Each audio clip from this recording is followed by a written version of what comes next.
Ma'am நமஸ்தே ma'am. நமஸ்தே கண்ணா. வர 19th நம்ம ஒரு ஈவெண்ட் பண்ணுறோம்ல மேம், அந்த ஈவெண்ட்டை பற்றி கொஞ்சம் சொல்லுங்கள் மேம். ஓகே கண்ணா, நம்ம கண்டிப்பாக இதை பப்ளிக்கு சொல்லி தான் ஆகணும். நம்ம ஏப்ரல் 19th என்ன பண்ணுறோம் அப்படின்னாக்கா, தர்மோ ரக்ஷதி ரக்ஷிதா அப்படின்னு ஒரு தீம் வச்சு ஒரு ப்ரோக்ராம் பண்ணுறோம். இந்த ப்ரோக்ராம் நம்ம இயர்லி ஒன்ஸ் அக்ஷய திருதியை முன்னிட்டு நம்ம பண்ணுவோம். நம்ம லாஸ்ட் இயர் அக்ஷய திருதியை அன்னைக்கே பண்ணியிருந்தோம். இந்த தடவை ஒரு 1 day ப்ரீவியஸாக சண்டே அன்னைக்கு எல்லாருக்கும் வர்றதுக்கு போகிறது பேரண்ட்ஸ்க்கெல்லாம் கம்ஃபர்டபுளாக இருக்கும் அப்படின்றதுக்காக நம்ம அந்த டேவை, ஏன்னா திருத்தியை வந்துடுது, ஈவினிங் திருத்தியை வந்துடுது, அதனால் அந்த டேவை நம்ம சூஸ் பண்ணியிருக்கோம். இன்னொன்று என்ன அப்படின்னாக்கா, பெண் குழந்தைகளெல்லாம் நம்ம தாயாரோட அம்சமாக நம்ம கொண்டாடணும். அந்த நன்னாளில் எல்லா குழந்தைகளையும் ரொம்ப மகிழ்ச்சியாக வச்சுக்கணும் அப்படின்றதுக்காக நம்ம இந்த ஒரு பிரயத்னப்படுறோம். இந்த ஈவெண்ட்டில் நம்ம 2 விஷயம் முக்கியமாக ஃபோக்கஸ் பண்ணுறோம். ஒன்று, கொஞ்சம் தர்மத்தை பற்றின படிப்பு, நிறைய விளையாட்டு. குழந்தைகள், நல்ல பெண் குழந்தைகள் ஓடி ஆடி, இப்போ எந்த ஊரில் பெண் குழந்தைகள் ஓடி ஆடி விளையாடுறாங்க? எல்லா குழந்தைகளும் சேர்ந்து விளையாடுறதுக்கே இல்லை. அப்படியே விளையாண்டாலும் ஒரு என்ன சொல்கிறது, ஷட்டில், அந்த மாதிரி இன்டோர் கேம்ஸ், செஸ்ஸு, கேரம், அந்த மாதிரி தான் விளையாடுறது இருக்குது. எல்லாரும் நாங்கள்லாம் சின்ன பிள்ளைங்களாக இருக்கும்போது நல்லா ஓடி விளையாண்டுருப்போம், தொட்டு விளையாடுவோம், கண்ணாமூச்சி விளையாடுவோம், மேடு பள்ளம், அப்புறம் பல்லாங்குழி, தாயம் விளையாடுறது, பரமபதம், அந்த மாதிரி நிறைய விளையாட்டுகள்லாம் இருக்குது. அதெல்லாம் இப்போ இருக்கிற குழந்தைகளுக்கு தெரியறதில்லை. அதெல்லாம் கூடி விளையாடுற விளையாட்டுகள், குலவலையா முந்திரிக்கா அப்படின்னு எல்லாம் ஒரு பாட்டு சொல்லிட்டு விளையாடுவோம் இல்லையா? அதெல்லாம் நம்ம எல்லா பெண் குழந்தைகளையும் சேர்த்து விளையாட வைக்கிறதுக்கு உண்டான ஒரு முயற்சி. எல்லாருக்கும் ஒரு நல்ல சத்சங், அதாவது நல்ல ஒரே ஒத்த சிந்தனையுடைய குழந்தைகள் எல்லாம் ஒன்றிணைக்கணும். நம்ம நாட்டுக்கு வருங்காலத்தில் தர்மத்தை பரிபாலனம் பண்ணக்கூடிய குழந்தைகளுக்கு நம்ம நல்ல விஷயங்களையும் ஒருத்தருக்கு ஒருத்தர் நல்ல ஃப்ரெண்ட்ஷிப் ஏற்படுறதுக்கும் ஒரு நல்ல முயற்சி பண்ணணும் அப்படிங்கிறதுக்காக தான் இது பண்ணுறோம். இது ஒரு சத்சங் மாதிரி தான். இதில் பாட்டு, பஜன், டான்ஸ், அப்புறம் ஒரு ட்ராமா, இது எல்லாமே நம்ம பண்ண போகிறோம். இதெல்லாமல் நம்ம நல்ல விஷயங்கள், தர்மத்தை பற்றி, தர்மம்னா என்ன, அதை ஏன் நம்ம கடைப்பிடிக்கணும், அதை கடைப்பிடிக்கிறதுனால நம்மளுக்கு என்ன நன்மை பயக்கும், நம்ம தர்மத்தை கடைப்பிடிக்கிறதுனால நம்ம வீட்டில் என்ன நன்மை, நம்ம நாட்டுக்கு என்ன நன்மை, நம்ம வீடும் நாடையும் நம்ம ஒரே மாதிரி பார்க்கணும். நம்ம வீடு நல்லா இருந்தால் போதும் சுயநலமாக சிந்திக்கக்கூடாது. நம்ம வீடு எப்படி சிஸ்டமிக்காக இருக்கணும், நம்ம வீடு எப்படி அழகாக இருக்கணும், நம்ம வீட்டுக்கு எப்படி நம்ம ஃப்ரெண்ட்ஸ் ரிலேட்டிவ்ஸ் எல்லாம் வரணும், நம்ம வீட்டில் எப்படி ஒவ்வொரு பொருளும் அழகாக வச்சுருக்கணும், நம்ம எப்படி நல்லா சாப்பிடணும், நம்ம வீட்டிலனா நம்ம நல்ல ஃபுட்டு சாப்பிட்றோம், இந்த மாதிரி ஒவ்வொன்றும் நம்மளுதுன்னு வரும்போது எவ்வளோ கான்ஷியஸாக நல்லதுன்னு நினைக்கிறோமோ, அதுபோல் நம்ம நாடுன்னு வரும்போதும் நம்ம நல்லதை கொடுக்கணும், நல்லதை பண்ணணும். இப்போ ஒரு ப்ராடக்ட் பண்ணுறோன்னா கூட முடிஞ்சளவுக்கு அது 0 வேஸ்ட்டாக, அதனால் நம்மளுக்கு எந்த பூமிக்கும் பஞ்சபூதங்களுக்கும் சைடு எஃபெக்ட்ஸ் இல்லாத மாதிரி பண்ணுறது, இந்த மாதிரியான சிந்தனைகளை நம்ம விதைக்கிறதுக்கு உண்டான ஒரு முயற்சி தான். தர்மங்கிறது என்னென்னா, இப்போ பார்த்தீங்கன்னா டேஸ்ட்டுன்னு சொல்கிறோம்ல, ருசி ஷட்ரசாஸ்ன்னு சொல்லுவோம், 6 டேஸ்ட் இருக்கும்.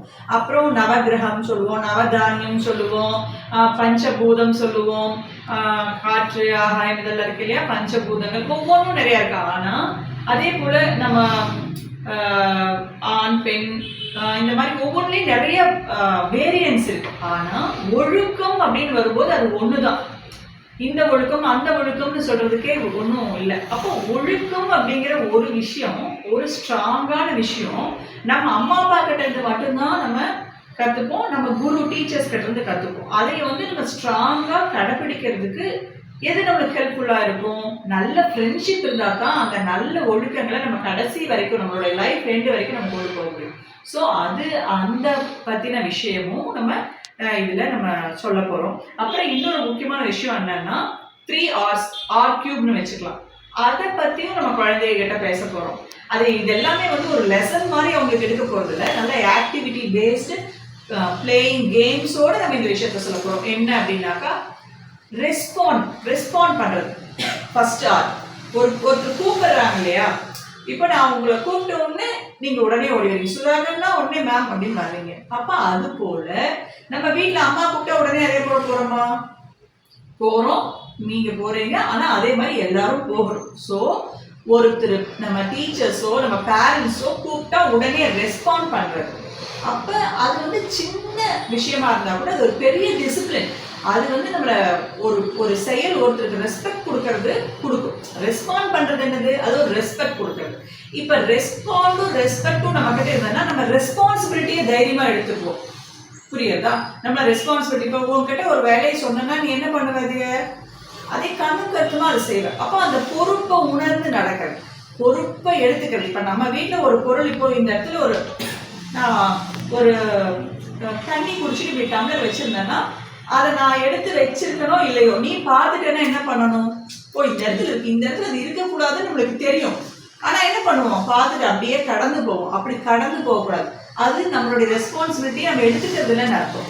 நம்ம கண்ணில பார்க்குற ஒரு விஷயத்த அது சரியில்லைன்னா அதை சரிப்படுத்த நம்ம முயற்சி பண்ணணும். ஸோ அடிப்படையில் ரெஸ்பெக்ட், ரெஸ்பான்சிபிலிட்டியை பற்றியும் நம்ம இதில் பேச போகிறோம். இது எல்லாமே குழந்தைகளுக்கு இன்பில்ட்டாக வர்றதுக்கு நம்ம ஒரு முயற்சி பண்ண போகிறோம்.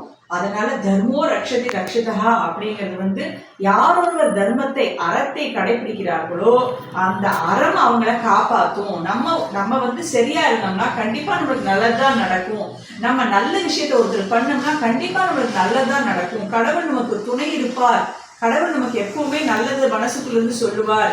அதை நம்ம கடைபிடிக்கணுங்கிற விஷயங்களை ரொம்ப ஆழமா நம்ம குழந்தைகளுக்கு விளையாட்டுத்தனமாவே அதை சொல்றதுக்கு முயற்சி பண்றோம். அதுதான் நம்மளுடைய ஈவெண்ட். ஸோ எல்லாரையும் இந்த வீடியோ மூலிமா நம்ம இன்வைட் பண்றோம்.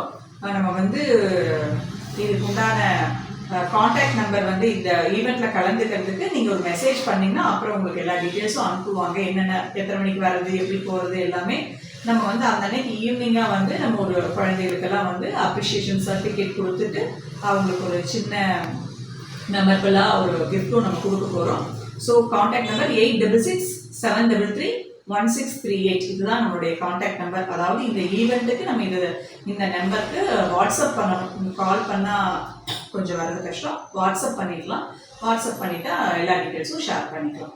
ஸோ நம்ம இதை ஷேர் பண்ணிக்கலாம் கண்ணா. தேங்க்யூ ராம். Thank you ma'am.